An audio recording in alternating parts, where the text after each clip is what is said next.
신부가 나타나지 않는 결혼식장처럼 사람의 삶도 한순간에 비어버릴 수 있다는 걸 그날 처음 알았어요. 하객들이 웅성거리는 웨딩홀 한복판에서 지역은 눈앞이 하얘졌다. 하객들이 모두 앉아있지만 그들의 시선은 일제히 자신을 향해 쏠려 있었다. 대기실로 들어간 성재가 돌아와 손을 붙잡아 이끌었다. 눈빛이 급하게 흔들려 있었다. 휴대폰 화면에 단 한 줄의 문장이 박혀 있었다. 나 그 사람한테 가요. 미안해요, 이지혁 씨. 그 문장을 보는 순간 지혁은 바닥이 꺼지는 듯한 충격을 받았다.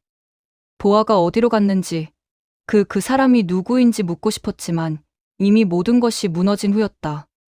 그는 제자리에서 한 발짝도 움직이지 못하다가 성재에게 이끌려 예식장을 빠져나왔다. 뒤에서는 하객들의 수군거림이 길게 이어졌다. 집으로 돌아왔을 때 가족들은 분노와 당혹으로 그를 맞았다. 아버지 상철의 목소리가 날카롭게 쏘아붙었다. 신부가 예전 남자한테 갔다는 게 사실이야? 둘이 사귄 게 아니야? 지혁은 무겁게 숨을 내쉬고 입을 열었다. 둘이 사귄 건 아니에요. 서로 필요해서 결정한 결혼이었어요. 보아가 하늘건설 딸이니까 그래서 결심한 겁니다. 대답은 담담했지만 속으로는 자신이 내뱉은 말이 더 깊은 칼날로 돌아올 걸 알았다.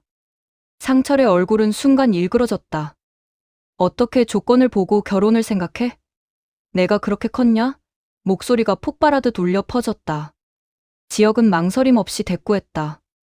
가족이 망신당한 건 죄송합니다. 하지만 또 기회가 온다면 같은 선택할 겁니다. 그 말에 상철은 차가운 웃음을 흘리더니 씁쓸하게 중얼거렸다. 이지혁, 너 왜 이렇게 컸냐? 난 널 이렇게 키운 것 같지 않은데. 그 말은 실망과 체념이 섞인 목소리였다. 이어서 아버지의 삶이 옳다고 생각하면 그렇게 생각하세요.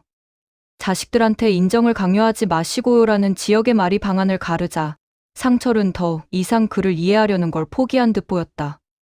결국 그는 이제 나가라라고 했고 그날로 지역은 집에서 쫓겨났다. 밤이 깊어 술에 취한 상철은 아내 다정에게 흐느꼈다.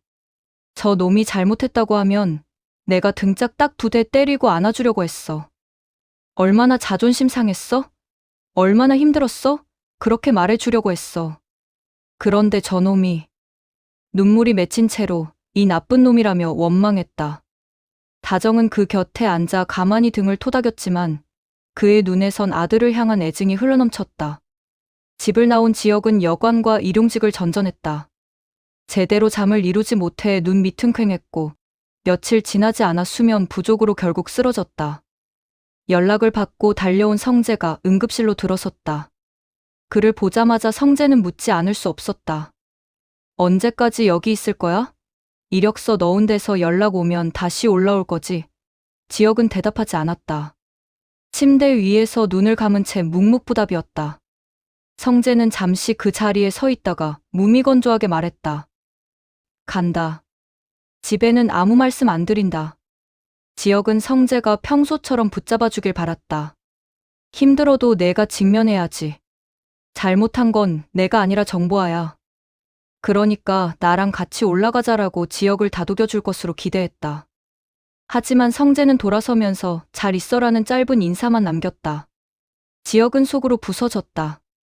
저 자식, 나 버렸네. 그 순간 외투 주머니에서 성재가 남긴 수표를 발견했다. 지역은 또 다시 열등감에 무너져 내리고 돈을 쫓아 잘못된 선택을 한 자신의 초라한 모습을 성재에 대한 원망으로 투영시켜 분노가 끓어올랐다. 며칠 뒤 지역은 서울의 자재상을 찾았다가 우연히 은호를 발견했다. 그녀의 얼굴이 보이는 순간 심장이 뛰었고 본능적으로 몸을 숨겼다. 왜 난 이렇게 작아졌지? 왜 저 사람 앞에서조차 숨어야 하지? 벽 뒤에서 자신의 모습을 자각하며 속으로 욕설을 내뱉었다. 등신 같은 놈.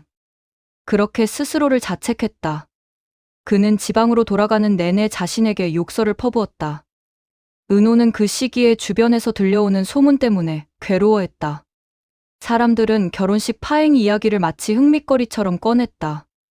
신부가 도망갔다던데 재벌딸이 보육원 출신 용접공과 도망을 갔다지.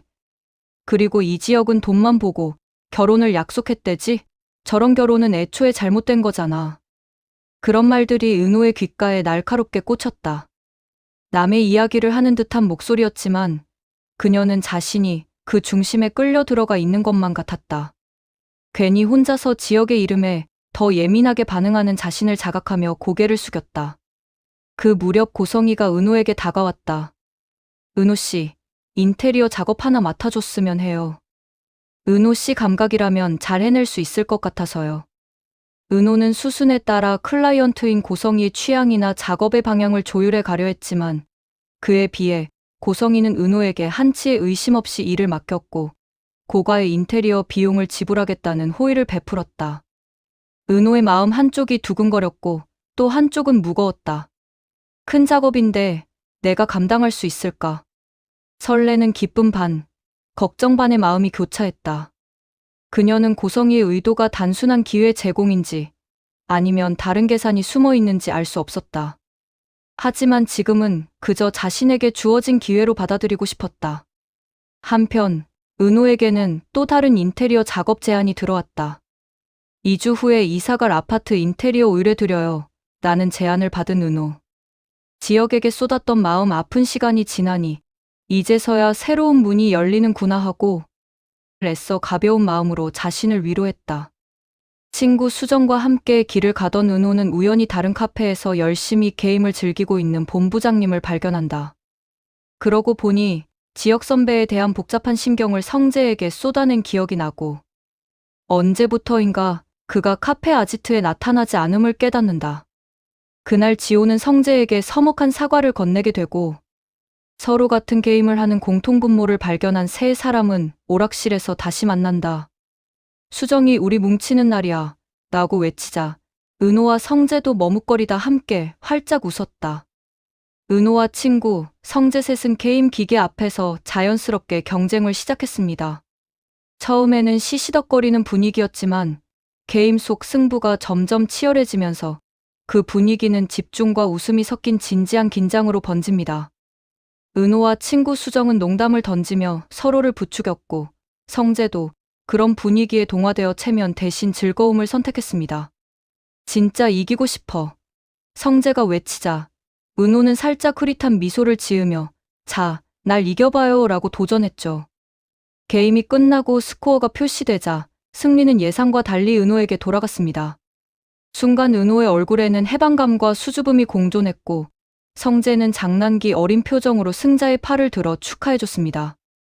이 장면은 단순한 게임 장면이 아니었습니다. 그동안 서로에게 다가가기 어려웠던 감정들이 게임이라는 매개체를 통해 서서히 녹아들고 있었습니다. 은호의 머릿속에는 말로는 표현하기 어려웠던 친구라는 따뜻한 기분이 퍼졌고 성재 역시 자신도 모르게 가슴이 부드러워지는 걸 느꼈습니다. 집 밖에서는 상철이 여전히 지역을 없는 사람 취급했지만 마음속에서는 무너져 내리고 있었다. 술에 취해 중얼거리던 내가 잘못 산 건가라는 말은 그의 고집이 흔들리고 있음을 보여주고 있었다. 다정은 남편의 등을 토닥이며 위로했다. 언젠가는 다시 돌아오겠지. 언젠가는 다시 손을 잡을 수 있겠지. 우리가 결혼식 때 해준 돈이 있으니 그걸로 어디 해외여행 좀 다녀오다 돌아오겠지. 라는 다정의 말에 이미 지역이 떠날 때 그 돈을 두고 간 것을 알고 있던 상철의 마음은 다시 한번 무너져 내렸지만 아내에게 차마 그 말을 꺼낼 수 없었다. 지역은 여전히 방황 속에 있었다. 어느 날 정보와의 전화를 받았고 그녀는 아버지에게 가서 충분한 보상을 받으라고 한다. 이제 자신은 빈털터리가 되었지만 당당히 자신의 사랑과 함께 세상을 향해 나아가겠다는 그녀의 목소리를 듣는 순간 지역은 정보와에 대한 배신감보다 어리석인 자신의 판단에 더 몸서리 칠 수밖에 없었다. 이제 성재와의 관계는 어긋났고 은호와의 거리는 멀어졌다. 가족은 그를 내쫓았고 세상은 그를 외면했다. 하지만 그 모든 무너짐 속에서 그가 가장 괴로워한 건 스스로를 등신 같은 놈이라고 부르며 모든 것이 끝난 듯한 순간들이었다. 하지만 지금은 힘들지만 어느 순간 받아들이게 될 것이라는 어느 실직자의 위로의 말은 오히려 지역의 자존심을 건드린 것일까? 지역은 자리를 박차고 일어나 새로운 삶을 살 용기를 갖게 된다. 그토록 자존심 강하고 자신만만했던 이 지역은 이제서야 자신의 본질을 마주할 용기를 내고 인테리어 작업반장으로 당장 주어진 일부터 미친 듯 해치운다. 지역이 부재 중 친구의 가족을 지켜주는 성재. 뷰티 유튜버인 수빈은 성재를 찾아와 자신의 유튜브에 출연을 부탁하고 성재는 이에 절대 안 되라고 외쳐보지만 결국 함께 영상 제작에 참여해준다. 촬영이 어색하기만 한 성재. 그런 성재에게 사랑스럽고 자연스러운 표정과 제스처를 강요하는 수빈.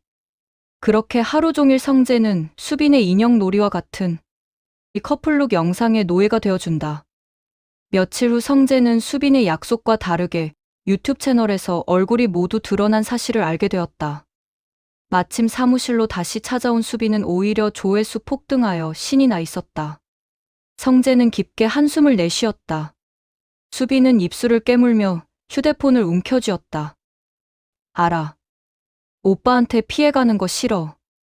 근데 나도 이제 뭔가 제대로 하고 싶어. 그냥 재미로 시작한 채널이 아니라고. 적반하장으로 이제는 2번 더 출연해줘야 한다고 떼를 쓰는데 어느 한 사람 제대로 밥벌이를 못하는 지역의 가족들. 성재는 지환에게도 도움의 손길을 내밀어 자신의 동생 영라의 임시운전사 자리를 제안합니다. 철없기 그지없는 지환은 성재의 호의를 눈치챌 리 없고 오히려 2달이라는 시간을 내어 성재영을 도와주기로 마음먹게 됩니다. 박영라의 임시 운전기사로 들어온 이지환은 첫 만남부터 반말로 대하고 예민한 영라의 속을 긁어댄다. 영라는 그를 계속 이 기사님이라고 부르며 기사처럼 대하지만 지환은 성재영의 부탁으로 잠시 돕는 것일 뿐이라며 불쾌함을 숨기지 않는다. 야, 나 기사 아니야. 성재형 부탁받아서 잠깐 도와주는 거라고. 엄마가 기사님이라고 하셨는데요. 그래? 난 싫은데. 내가 운전해. 난 안 해. 이렇게 팽팽히 맞서던 2 사람 사이에는 결국 감정이 터져 나오고 지환은 운전하던 차에서 내려버립니다. 겁에 질린 영라는 결국 사과하며 긴장은 풀리지만 둘 사이에 남은 묘한 감정선은 앞으로의 전개를 예고하는 듯하다. 집으로 돌아오자 가족들은 임시 운전기사 문제를 두고 이야기를 나눈다. 아버지는 지역이 동생이니까 믿을 수 있지라며 안심하려 하지만 고성이는 아는 사람하고 엮이는 건 부담스럽다라며 반대합니다. 이 대화는 단순히 기사를 둘러싼 문제가 아니라 가족이 얼마나 체면과 평판을 중시하는지 보여줍니다. 그 와중에도 박진석 부부의 다정한 일상은 여전히 이어진다. 아내는 남편의 속옷과 출근복을 챙기며 몸에 처음 닿는 게 산뜻해야 하루가 좋다는 세심한 마음을 드러내고 남편은 당신 정말 대단한 여자야라며 칭찬한다. 가족의 세세한 부분까지 챙기고 완벽한 안주인 역할을 해내는 고성이지만 그녀의 과거는 여전히 앞으로의 삶에 영향을 끼치고 다중인격적인 면모가 은연중 드러나고 있었습니다. 은호는 평소처럼 카페를 지키고 있었는데 느닷없이 지역이 나타나 당황하게 만들었습니다. 하룻밤만 재워줘. 은호는 당장 쫓아낼 심산이었지만 지역이 이미 현수 선배에게 창고 사용 허락까지 받아둔 상황. 결국 그녀는 속이 뒤집혀도 물러설 수밖에 없었다. 지역이 돌아왔다는 소식은 곧장 성재의 귀에 들어갔고 그는 서둘러 카페로 달려왔다. 하지만 애타게 찾던 성재와 달리 지역은 무심한 태도를 보이고 성재가 다그치자 쌀쌀맞게 단 한 가지 부탁만 남깁니다. 가족들한테는 당분간 비밀로 해줘. 한편 아버지 상철은 지역이 두고 간 두툼한 돈 봉투를 바라보며 속으로 아들을 걱정합니다. 그 모습을 본 아내의 다정은 혹시 아들이 생활비조차 없는 처지가 아닐까 불안해하며 그동안 억눌러온 감정을 터뜨리게 됩니다. 결국 부부싸움 끝에 다정은 친정집으로 가버렸고 그녀의 아버지 김장수가 딸을 위로하는 사이 지역의 안부 전화가 때마침 걸려옵니다. 걱정하지 마시고 조금만 더 기다려 주세요. 지역의 말에 다정의 마음은 눈 녹듯 녹으며 그래 그래야지라고 애써 밝은 목소리로 아들에 대한 믿음을 전할 수밖에 없었습니다. 그 사이 지역은 카페 창고를 본격적인 작업 공간으로 바꾸며 사업 준비에 몰두했다. 그러나 매일 부딪히는 은호에게는 그의 모든 행동이 눈엣가시였다. 은호는 지역의 의지를 허세로만 여기며 차갑게 대했고 결국 둘의 갈등은 폭발 직전까지 치닫게 됩니다. 결정적인 사건은 카페 휴무일에 벌어졌다. 지혁이 홀로 가벽을 뚫어 창을 내고 있던 순간 은호가 그 장면을 목격해버린 것. 지혁이 현수 선배에게 허락받았어 라고 하자 쌓이고 쌓였던 불만이 터져나온 은호는 내가 이 카페 그만둘게요 라고 선언하며 자리를 박차고 나가버린다. 마지막 장면은 그야말로 충격적이었다. 지역의 귀환, 가족들의 갈등, 그리고 은호의 폭발까지. 한순간도 눈을 뗄 수 없었던 전개가 이어졌고 다음 회에서 어떤 폭풍이 몰아칠지 벌써부터 기대를 모으고 있습니다.